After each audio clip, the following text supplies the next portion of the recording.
ओम शांति। 4/3/2024 की प्रातः मुरली।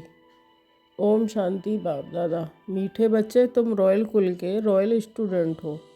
तुम्हारी चलन बहुत रॉयल होनी चाहिए, तभी बाप का शो कर सकेंगे। प्रश्न: विनाश के समय अंतिम पेपर में पास कौन होगा, उसके लिए पुरुषार्थ क्या है? उत्तर: अंतिम पेपर में पास वही हो सकता है जिसे बाप के सिवाय पुरानी दुनिया की कोई भी चीज़ याद ना आए। याद आई तो फेल। इसके लिए बेहद की सारी दुनिया से ममत्व निकाल जाए। भाई भाई की पक्की अवस्था हो, देह अभिमान टूटा हुआ हो। ओम शांति।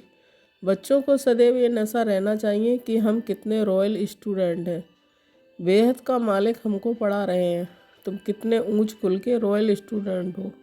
तो रॉयल स्टूडेंट की चलन भी रॉयल चाहिए, तभी बाप का शो करेंगे। तुम विश्व में शांति स्थापन करने के लिए निमित्त बने हुए हो। श्रीमत पर तुमको शांति की प्राप्ति मिलती है, वह भी एक जन्म के लिए नहीं, जन्म जन्मांतर के लिए मिलती है। बच्चे बाप का शुक्रिया क्या मानेंगे। बाप आप ही आकर हाथ में बहिष्ठ स्वर्ग देते हैं। बच्चों को पता था क्या कि बाप ये आकर देंगे। अब बाप कहते हैं कि मीठे बच्चे, मुझे याद करो। याद के लिए क्यों कहते हैं? क्योंकि इस याद से ही विक्रम विनाश होने हैं। बेहद के बाप की पहचान मिली है और निश्चय हुआ है, तकलीफ की कोई बात नहीं। भक्ति मार्ग में बाबा बाबा करते रहते हैं, ज़रूर बाप से कुछ वर्षा मिलेगा। तुम्हें पुरुषार्थ की मार्जिन भी है। जितना श्रीमत पर पुरुषार्थ करेंगे उतना ऊंच पद मिलेगा। बाप, टीचर, सदगुरु तीनों की श्रीमत मिलती है। उस मत पर चलना है, रहना भी अपने घर में है। मत पर चलने में ही विघ्न पड़ते हैं। माया का पहला विघ्न है ही देह अभिमान। बाप कहते हैं अपने को आत्मा समझो, फिर क्यों नहीं श्रीमत को मानते हो? बच्चे कहते हैं हम कोशिश तो करते हैं, परंतु माया करने नहीं देती। बच्चे समझते हैं पढ़ाई में खास पुरुषार्थ जरूर चाहिए।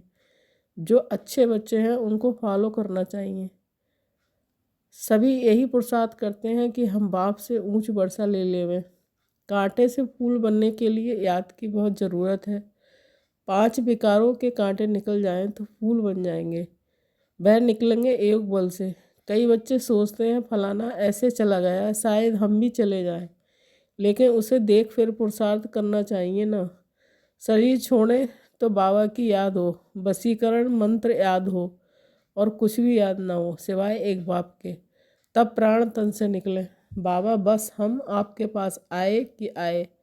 ऐसे बाबा को याद करने से आत्मा में जो किचड़ा भरा हुआ होगा वह सब भस्म हो जाएगा। आत्मा में है तो शरीर में भी कहेंगे जन्म जन्मांतर का किचड़ा है, वह सारा जलना है। जब तुम्हारा किचड़ा सारा जल जाए तब दुनिया भी साफ हो जाए। दुनिया से सारा किचड़ा निकलना है तुम्हारे लिए। तुम्हें सिर्फ अपना किचड़ा नहीं साफ करना है, सभी का किचड़ा साफ करना है। बाबा को बुलाते ही हैं कि बाबा आकर इस दुनिया से किचड़े को साफ करो, सारे विश्व को पवित्र बनाओ। इसके लिए उस पवित्र दुनिया में तुम बच्चे ही तो पहले पहले राज करने आते हो। तो बाप तुम्हारे लिए तुम्हारे देश में आए हैं। भक्ति और ज्ञान में बहुत फर्क है। भक्ति के कितने अच्छे अच्छे गीत गाते हैं, परंतु किसका कल्याण नहीं करते। कल्याण तो है ही अपने स्वधर्म में टिकने में और बाप को याद करने में। तुम्हारा याद करना ऐसा ही है जैसे लाइट हाउस फिरता है। सूर्यदर्शन को ही लाइट हाउस कहते हैं। तुम बच्चे दिल अंदर समझते हो बाप दादा से हमें स्वर्ग का वर्षा मिलना है। ये है ही सत्यनारायण की कथा, नर से नारायण बनने की। बाप समझाते हैं कि तुम्हारी आत्मा जो तमो प्रधान बनी है उनको सतो प्रधान बनना है। सतयुग में सतो प्रधान थे, अब फिर सतो प्रधान बनाने बाप आया है। बाप कहते हैं कि मुझे याद करने से ही तुम सतो प्रधान बन जाएंगे। बाप ने ही गीता सुनाई थी, अब तो मनुष्य सुनाते हैं। कितना फ़र्क हो गया है। भगवान तो भगवान है, वही मनुष्य देवता बनाते हैं। नई दुनिया में है ही पवित्र देवताएं। बेहद का बाप है ही नई दुनिया का वर्षा देने वाला। बाप को याद करते रहो तो अंतमति सुगति हो जाएगी। तुम जानते हो बाप आते हैं संगम युग पर पुरुषोत्तम बनाने के लिए। अब ये 84 का चक्र पूरा होता है, फिर शुरू होगा। ये भी खुशी होनी चाहिए। प्रदर्शनी में जो लोग आते हैं उनको भी पहले शिव बाबा के चित्र के सामने लाकर खड़ा करो। बाप कहते हैं मुझे याद करने से तुम ये बन जाएंगे। फादर से वर्षा ही सतयुग का मिलता है। भारत सतयुग था, अब नहीं है, फिर बनना है। इसलिए बाप और बादशाही को याद करो तो अंतमति सो गति हो जाएगी।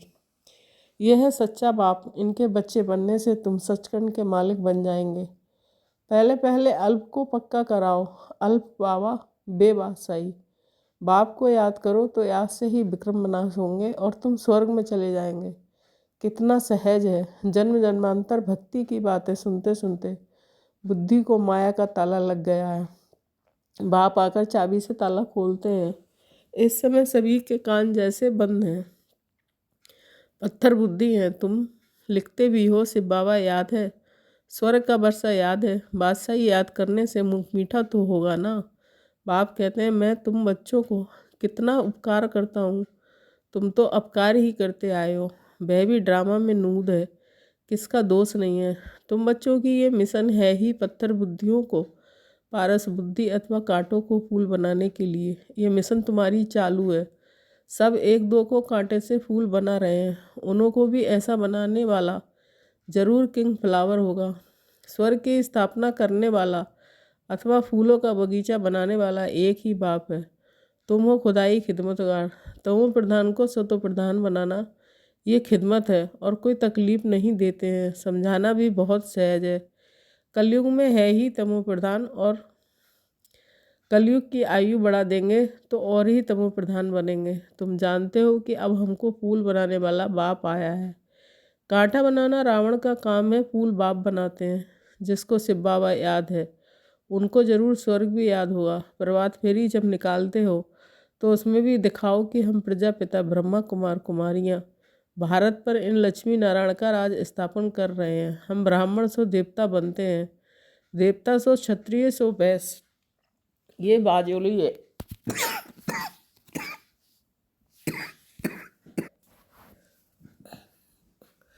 किसको समझाना बहुत सहज है। हम ब्राह्मण हैं, ब्राह्मणों को चोटी होती है। तुम भी समझते हो कि हमने 84 का चक्र पूरा किया है। बच्चों को कितनी अच्छी नॉलेज मिलती है और सब है भक्ति। ज्ञान एक बाप ही सुनाते हैं। सर्व का सदगति दाता एक बाप ही है। पुरुषोत्तम संगम युग भी एक ही है। इस समय बाप तुम बच्चों को पढ़ाते हैं, भक्ति में फिर यादगार चलता है। बाप ने तुम बच्चों को रास्ता बताया है कि ये प्रसाद करने से तुम ये वर्षा ले सकते हो। ये पढ़ाई बहुत सहज है, नर से नारायण बनने की पढ़ाई है। कथा कहना रॉन्ग है क्योंकि कथा में एम ऑब्जेक्ट नहीं है, पढ़ाई में एम ऑब्जेक्ट है। कौन पढ़ाते हैं? ज्ञान का सागर। बाप कहते हैं मैं आकर तुम्हें रत्नों से झोली भरता हूँ। बेहद के बाप से तुम प्रश्न क्या पूछेंगे? इस समय सब हैं पत्थर बुद्धि, रावण को ही नहीं जानते। तुमको अब अकल मिलता है पूछने के लिए। मनुष्य से पूछो आखिर रावण है कौन, कब से इनका जन्म हुआ है, कब से जलाते हो? कहेंगे अनादि है। तुम अनेक प्रकार से प्रश्न पूछ सकते हो। वह भी समय आएगा तो पूछेंगे, कोई रिस्पॉन्स कर नहीं सकेंगे। तुम्हारी आत्मा याद की यात्रा में तत्पर हो जाएगी।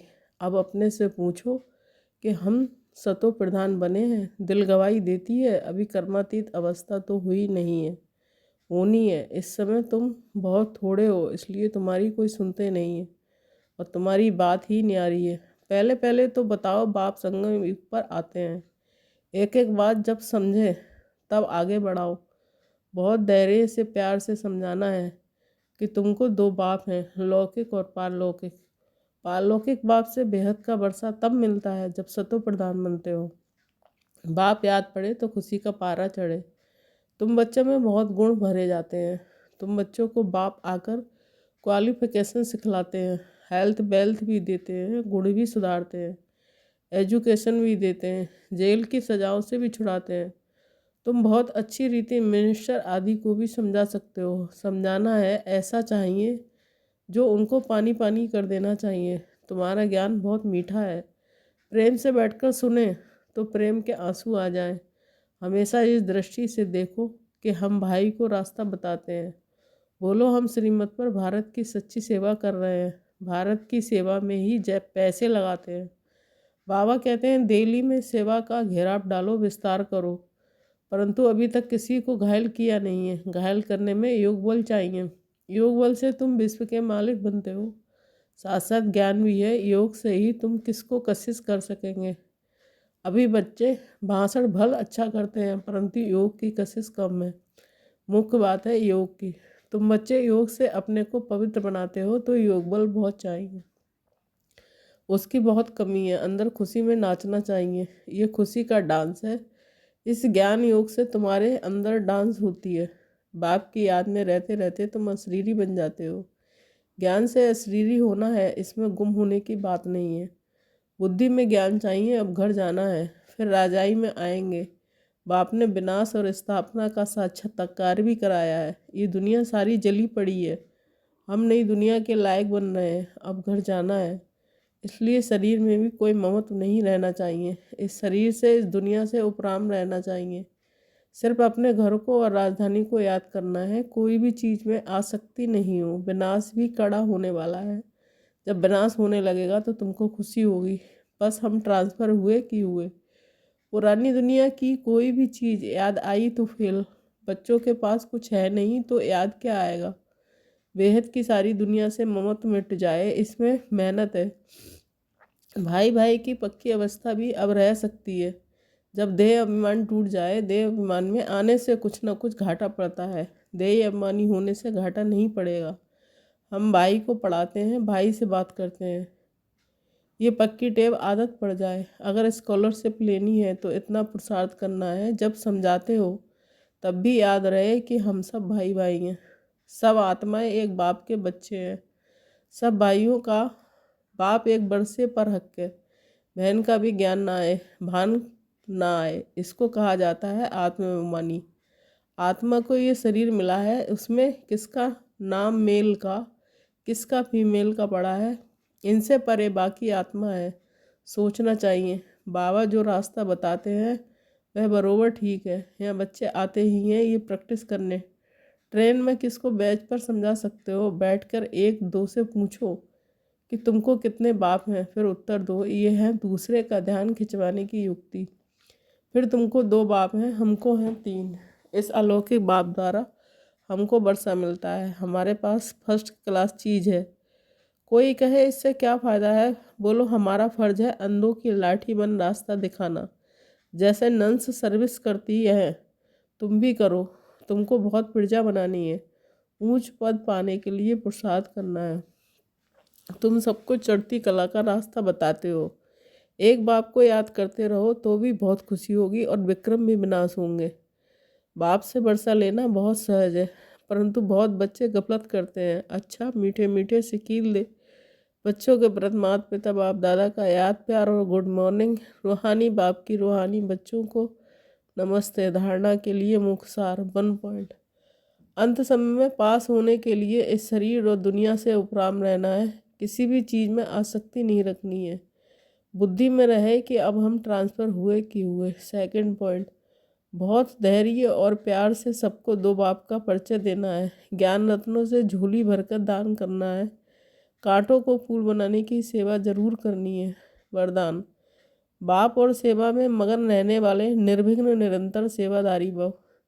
जहाँ सेवा का उमंग है वहाँ अनेक बातों से सहज ही किनारा हो जाता है। एक बाप और सेवा में मग्न रहो तो निर्विघ्न निरंतर सेवादारी सहज मायाजीत बन जाएंगे। समय प्रति समय सेवा की रूपरेखा बदल रही है और बदलती रहेगी। अभी आप लोगों को ज़्यादा कहना नहीं पड़ेगा, लेकिन ये स्वयं कहेंगे कि श्रेष्ठ कार्य है, इसलिए हमें भी सहयोगी बनाओ। ये समय के समीपता की निशानी है, तो खूब उमंग उत्साह से सेवा करते आगे बढ़ते चलो। स्लोगन, संपन्नता की स्थिति में स्थित हो। प्रकृति की हलचल को चलते हुए बादलों के समान अनुभव करो। ओम शांति।